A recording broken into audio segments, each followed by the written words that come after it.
If there is an automotive equivalent of the launch of a new iPhone, Harry Potter books, or whatever those Kanye West trainers are, then this is it. It's the Tesla Model 3, and you've probably heard of it. And that's because it feels like pretty much everyone's talking about it, and lots of people want to buy it. In fact, even before a single panel was revealed on this car, 117,000 people had already put deposits down to buy one. So, after a bit of a delay, we've got our chance to drive it here in the UK. We've already driven it in Spain. We're here to see just how good it is on our UK roads. So, to get the measure of it, we have to put it up against its closest electric rival, and that is the Jaguar I-Pace. If you have a slightly bigger budget, then this is the best electric car that you can buy. Now, we do understand there's a price difference between these two cars, but we need to put this against our premium benchmark in the electric car class to find out just how good it is. So, can the Model 3 live up to the hype? That's what we're going to find out. And remember, please subscribe to our channel because we're going to be doing loads of new car content coming up soon. And if you want to buy a new car, go to whatcar.com and look at our new car buying section because hopefully we can save you some money in the process. Let's start with the interiors and the Model 3. Now, Tesla has always dealt in sleek, minimalist interiors. You can see that in the Model S and in the Model X. But the Model 3 takes that to the next level. So there's hardly a button in sight. In fact, really, the only button of any note in here is the hazard one, which is up here. So it's very sleek, no buttons, and the perceived quality of the interior, so the quality of actually just looking at it, what it looks like, it's actually pretty good, isn't it? Really, I mean, it's nice to look at. And then when you get to it and actually poke and prod the materials here, you can see it's pretty sturdy as well. So it finally looks as though Tesla has kind of matched its look with its build quality, and that's something that we previously criticised in the past. In fact, this is the best interior that Tesla makes. So you can see it's all centered around this absolutely enormous 15-inch landscape orientated screen. Everything is controlled through there, and I really mean everything. So even if you want to adjust the steering wheel, normally on most cars there'd be something down here to help do that. On this, you've got to go through the screen and then select that button, and then you can use this rotary wheel on the steering wheel to adjust it, which is a bit weird and maybe cool at first, but annoying if you want to adjust it on the move. Same with the door mirrors, they have to be controlled through this screen. So that is a bit of a faff, maybe it'd be better to have physical buttons. However, if you own this car, you're probably not going to be making that many regular adjustments to it. The screen itself is massive, razor sharp, really great graphics, extremely responsive as well. But one slight criticism we would have is that the screen is huge, but the shortcut buttons are a bit on the small side, so it would be better if you could make these bigger because it would just make them easier to hit on the move, especially the climate controls. But normally on other infotainment systems, we'd be saying that it's really a pain that it doesn't have physical shortcut buttons. But a big compliment that we're paying to the Tesla system is that actually, even though it doesn't have those physical buttons, these still work very well. Another thing that we normally criticise infotainment systems for is if they're missing Apple CarPlay or Android Auto. We'd normally say if it doesn't have that, then that's a real negative of the car. However, this Model 3 doesn't have Apple CarPlay or Android Auto, but this system is so good that you're unlikely to miss it, really. So that's for a number of reasons. Mainly, we'd say because it uses Google Maps. So you're not stuck with an ancient car sat-nav that always takes you straight through the centre of town at rush hour. You've got Google Maps, and the connection to your phone is really good. You can run your media off it, you can make calls very easily, so it's great to control through it. The integration with your smartphone, even without MirrorLink, Apple CarPlay or Android Auto, is brilliant. Now, what about the storage on offer up front in the Model 3? Well, in the center console, lift this up, you've got a storage compartment thing here, which if you remove, there's some extra space underneath it as well. Then in front of that, you've got these two cup holders, and then hidden on here, flick that open, and there's another big storage compartment there. And then lift this up, you can see there's a big bit of storage under here, and a couple of USB ports. Now, a bit weirdly, Tesla wants you to put your USB cable in, feed it through this thing here, pop this off and then fit it into the bottom here so that you can have a permanent fitting for your phone charging, which seems a bit complicated when you could probably just fit in some wireless phone charging instead. Another point to make about these lids on the center console here is that they open and close with magnets, which is pretty neat. But what it also means is that you can't close it really hard. So if you do, you get a nice polite sign here saying close console lid gently. And if you close it gently, take your time, relax, then it will close without a fuss. However, this does remind us that although we were praising the quality of the materials before, the one thing that does kind of let it down is this gloss black finish on this car. Now you can see we've only had it for a few days, but it's already got loads of fingerprints and a few marks and smudges on it. So it means you'll probably have to carry around one of these. Look, I can't close it again because I'm being too angry. I'll try and relax. It probably means that you have to carry around one of these to just give it a wipe every now and then to try and keep it looking fresh. There are also some magnets in the sun visor, which I don't really understand, but if you fold it down, you can see it's made of these two magnet slab things, but I mean, I don't really understand why they've done that instead of just using another standard kind of compartment plastic thing for it, but fair enough. And this being Tesla, there are other quirky features, of course, loaded into the infotainment system, like you've got this fart thing where you can fart on demand and use this left steering scroll to just fart like that, and you can also move it onto other seats and make it look like people are farting, which, if that's your kind of thing, I suppose is pretty funny, and you can't really say that there are any other manufacturers that do that as well. So plenty of quirky features in here, and generally a very impressive interior.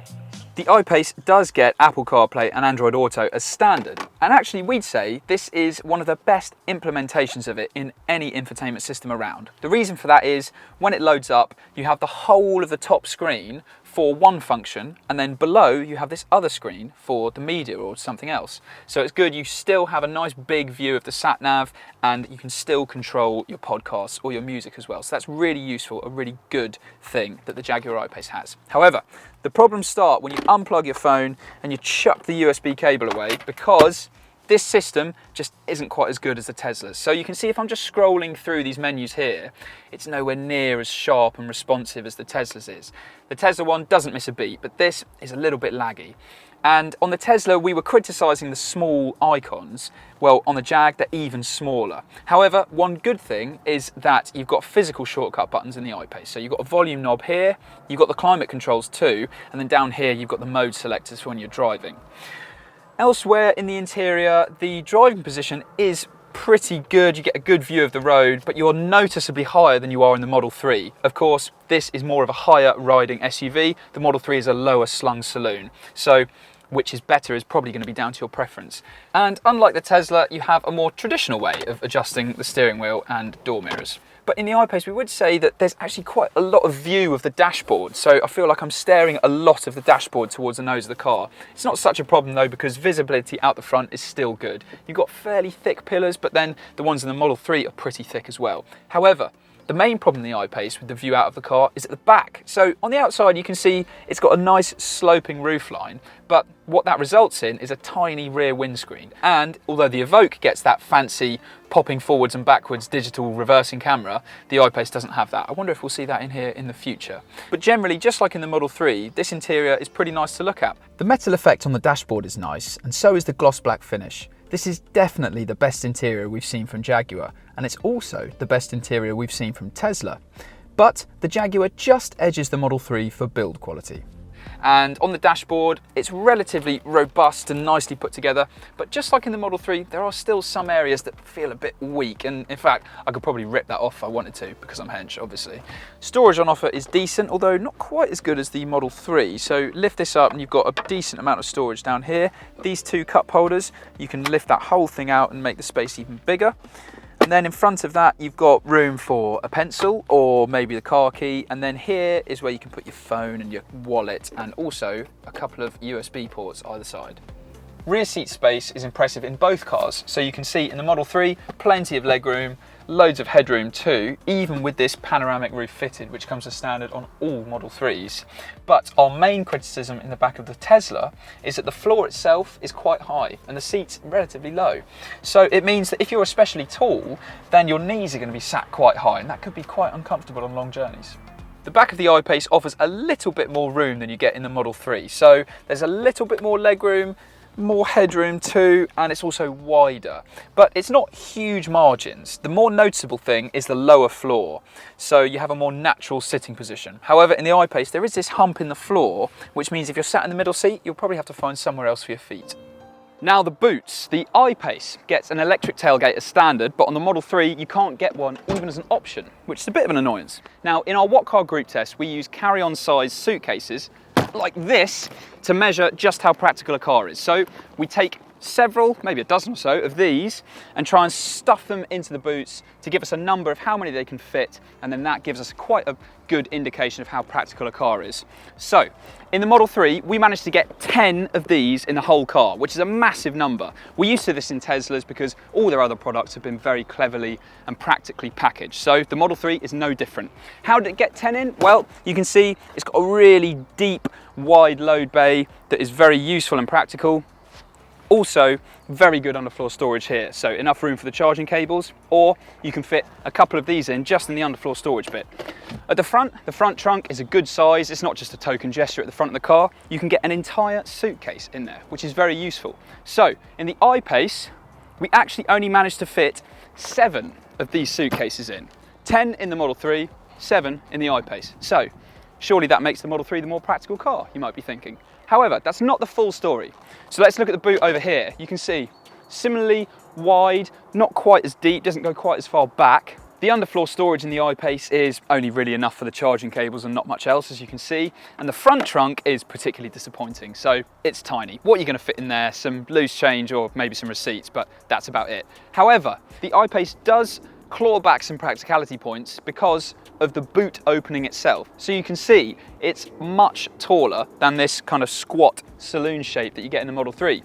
What does that mean in practicality terms? Well, it means that putting these pretty small carry-on size suitcases into the Model 3 isn't a problem. However, if you have bigger, bulkier items, then it's going to be much easier to squeeze them into the I-Pace. So really, whichever one is more practical kind of depends on your circumstance. But how expensive are these cars and how do the numbers compare? These are the key things you need to know about buying and owning a Tesla Model 3 and a Jaguar I-Pace. Well, as a private cash buy, the Model 3 is significantly cheaper over 3 years. A range-topping Model 3 Performance equipped with the Performance Upgrade Pack for £3,700 undercuts the entry-level I-Pace by almost £8,000. But that isn't the whole story.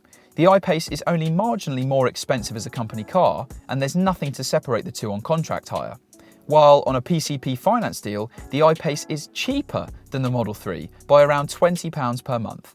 Not what you'd expect considering the difference in list price. The Model 3 will also cost more to service. It's to Jaguar's credit that the I-Pace gets so much kit as standard. Keyless entry, dual zone climate control, heated windscreens and a heated steering wheel all come as standard, along with a non-adaptive cruise control and lane keep assist. The Model 3 gets adaptive cruise control with steer assist, which Tesla calls autopilot. Tesla's full self-driving capability is a costly £5,700, but it will automatically navigate you through motorway routes, including overtaking slower cars, and allows you to move the car remotely from your phone at low speeds, a feature Tesla calls Summon. Later this year, Tesla says it will also be able to recognise and respond to traffic lights, which will enable assisted driving on city streets. In contrast, the I-Pace's standard driver assistant technology is limited to the self-parking function, lane keeping assistance, and conventional cruise control. Both cars are incredibly safe, scoring the full 5 stars from Euro NCAP's safety test. However, in the individual sections, the Model 3 outscored the I-Pace across the board. Plus, the Model 3 gets a Sentry mode that uses the car's cameras to record braking attempts or collisions when it's parked, and then saves them onto a USB stick. Now for the bad bit. We are dealing with two of the most unreliable manufacturers around. In our latest reliability survey, Jaguar was a lowly 28th place out of 31 manufacturers, while Tesla propped up the bottom of the table. But we have no data specifically on these two cars because they are so new. We do know their respective warranties though, and they should give some confidence to prospective buyers. The Model 3 is covered by a 4-year 50,000-mile warranty, while the I-Pace gets only 3 years but unlimited mileage. The I-Pace's battery and drive unit gets an 8-year or 100,000-mile warranty, while the Model 3 gets the same 8 years but 120,000 miles. Both include a pledge that the batteries will retain a minimum 70% of its charge capacity during that period. Now, the first thing to mention before we actually start driving the Model 3 is this key card that you get with it. So Tesla being cool and different and not giving you a key, but giving you a card to use the car instead. So to get in, you just have to touch it on the B pillar over there, and that lets you in, which is fine. But the one really super duper annoying thing with this is that to start the car, you have to put it on this exact spot just behind the cup holders here. And then you put your foot on the brake and select drive and it will go for you. But if the key is anywhere else, then the car won't start. So that's really quite annoying, especially because Tesla hasn't given you a kind of catch or a pocket to store the card. So if you put it there, drive, the first corner that you hit is going to be sliding off this gloss black finish surface, and the card will be lost forever, probably somewhere in the interior. But the solution to this comes in the shape of a smartphone, because Tesla happily provides an app which can become the key. And in this app, you can control a number of other functions with the car.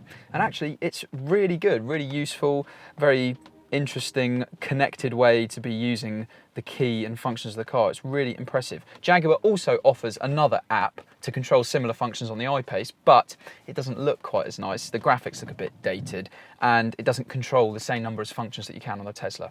Anyway, that's starting the thing out of the way. So when you eventually do get on the road, the very first thing to mention is just how quick it is, because this is a seriously rapid car. So unfortunately, we've done our performance testing in this glorious British summer that we're having at the minute, but even still, in the soaking wet, the Model 3 did 0 to 60 miles per hour in 3.7 seconds, which is just insane. And it did 0 to 100 in 9.3 seconds, which is just incredible supercar levels of performance. And if you believe what Tesla say, then there's even more to come from the Model 3 in terms of those performance times. But it's not just about its straight line performance, because when you do meet a corner, the levels of grip are also absolutely incredible. So this is on very sticky Michelin Pilot Sport 4Ss, but even still, the outright grip is incredible. It gives you loads of confidence going into a corner, and driving this thing quickly, I mean really, it's pretty much effortless. Now, the steering, it's not a negative of the car, but it's also not its strongest point. So it kind of feels a bit like a PlayStation wheel or something, you know. So it's nicely weighted and it is really precise, but there's just no great feel in it really. It doesn't necessarily make it a real joy to drive, like if you've got in a 911 or something like that, but still, it's very precise and impressive. Now, there are a few different modes you can put it in, but we'd stick with standard, because if you put it in the sport modes, then the steering becomes really heavy and quite unnatural. It's also got brilliant body control, so when you do thread it through some corners, you're not flung around the interior at all. It's really flat, stays really well controlled, and it's just very impressive. This definitely does drive like a real low-slung sporty saloon, which it is. Okay, so let's calm down a little bit and talk more about the ride of the Model 3, because that's the interesting thing in this test. We've got it in the UK for the first time, so what's it like? Well, when you first pull away, it does feel a bit firm. So at low speeds and around town, it doesn't crash, it doesn't really thud, but the road imperfections are picked up on, and it can feel a little harsh at low speeds, but it doesn't become uncomfortable. And this is the performance model with the performance upgrade pack on it as well, which brings lowered suspension. So the benefit of having that lower suspension means that you can corner flatter, but also at higher speeds, it means that this car is incredibly well controlled. So it might be a little bit fidgety and a little bit harsh at low speeds, but when you're up at a motorway cruise, it is incredibly flat, and it's only really upset by bigger road imperfections. So it's kind of smooth and then a bit of a jolt, and then smooth and a bit of a jolt, but everything that happens to the car, all the movements are so well controlled. So really, this is a brilliant motorway cruiser, which is surprising really when you consider the performance that's on offer in this car, which is incredible. So normally you'd expect, well, there'll be a compromise, won't there? The ride surely can't be that good. But this, even on fairly big wheels, with the lowered suspension, is really comfortable on UK roads. So we're in the I-Pace now, and you can feel at the first corner that it's just a bit more nervous and a bit twitchier than in the Model 3. Now, that's not a huge surprise, because after all, we're comparing a low-slung, sporty saloon with a higher riding SUV. So the fact that the Model 3 goes around a corner better is no great surprise, really. But The steering is a bit of a weak point in the I-Pace, and the Model 3 does it better. So the problem in the I-Pace is that it's got quite aggressive self-centering. So as you wind the lock on, when you release it, it snaps back to the middle. So it just means that it feels quite artificial, really, and it doesn't give you huge confidence when you're turning into a corner at speed. Neither does the grip levels necessarily, because in the Model 3 they're just so high, but in the I-Pace they're much lower. But the I-Pace's steering and handling is still very impressive compared with other electric cars, like the Audi e-tron and Mercedes EQC. What isn't quite so impressive on the I-Pace, in fact probably the single worst thing about the driving experience, is the brake pedal. It's common in electric and hybrid cars that the brake pedals are a bit odd feeling, but the I-Pace really is not very good at all. So let me explain the problem with it. When you want to use it, you put your foot on it, of course, and there is a huge amount of travel in the pedal before anything at all happens, and it's only right at the bottom of the travel of the pedal where you can eventually bring the car to a stop. So it just means it's quite difficult to bring it smoothly to a stop and to judge the stopping distances as well. We've also tested these cars, again in soaking wet weather, and we slammed the brakes on at 80 miles an hour down to 0 at our testing facility in Millbrook, and the Model 3's brakes brought it to a stop sooner. Again, no great surprise because it's not as heavy as the I-Pace. So the body control isn't anywhere near as stable as it is in the Model 3 either. So you can see going through these corners relatively quickly, you are kind of more thrown around the interior than you are in the Model 3. Although these sports seats in the I-Pace do a pretty good job of hanging you in there, but still you can feel the car doesn't manage its weight transitions quite so precisely and cleanly as the Model 3 does. So the I-Pace and Model 3 ride well, but in different ways. So at lower speeds, the I-Pace feels a bit softer and it's actually more comfortable around town. But when you crank up the speed in both cars, there's an interesting difference. So the Model 3 is incredibly flat, but in the I-Pace, you can feel it moving around a little bit more. And actually, that moving is a kind of constant shimmy in its chassis. And the bigger imperfections on the road that you can see, it deals with really well. In fact, possibly better than the Model 3 does. But it just means that there's a constant jitter to the ride. It's not hugely intrusive, but you can always notice it kind of shifting its weight a little bit. It's worth pointing out that our I-Pace was on adaptive suspension and 20-inch wheels. We know that 18-inch wheels and passive suspension give it a better ride. As for the range, well, in our real range test, which you can read more about by clicking on the link in the top right hand corner of the screen, the I-Pace managed a whopping 253 miles on a full charge, and that's in real world conditions. The Model 3? Well, there's a lot of hype around it, and on the WLTP test it recorded 329 miles, but in our real range test it recorded a result of 239 miles. Significantly less than the WLTP figure, but still among the very best electric car real-world ranges. Now, we know lots of people will be commenting saying that they've got way more range out of their Model 3, but our real range number is calculated driving gently and not unrealistically slowly, with an exterior temperature between 10 to 15 degrees centigrade and the aircon on, over a mixture of roads. It's as realistic as we can possibly be, and we test all of our electric cars in the same way. The test also shows that the Model 3 uses less energy than the I-Pace, around 9% less electricity per mile.